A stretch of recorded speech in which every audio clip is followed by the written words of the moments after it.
Matigas to no? Papalambutin kita ngayon. Pag-usapan naman natin yung anak mo. Kung susumahin, malaki na siya sana. Naranasan na yung habulan at maglaro sa kalsada. Ngunit hindi yon naganap, binago nyo yung tadhana dahil sarili nyong anak pinatay ninyo mag-asawa. Real talk! Alas 8 ng gabi, bigla ang merong tumawag. Manganganak na yung babae at ikaw na ay hanap. Wag na daw intindihin balita naming nasagap habang hinihimay-himay yung marijuana na hawak.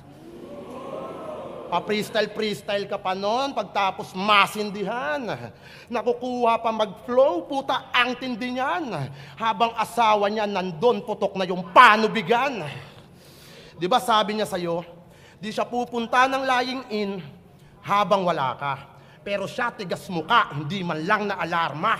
Sabog na sabog, tuwang-tuwa, nakuha pa na tumawa. Kaya pagputok ng umaga, ayun, patay na yung bata. Umagang umaga, nagwawala ka, tila ramdam mo yung sakit. Kausap yung nanay ng asawa, umiiyak pa ng galit. Pinaprank mo lang yata ako ma, nung nireveal na ang kulit. O, tignan mo, anak mo ha? Kulay violet. Wala kang kwenta na daddy. Hinayaan mo yung anak mo maging kakulay ni Barney. Kaya kailangan ng malaman ni Mare, malaman ni Mare, yung iba pa na nangyari.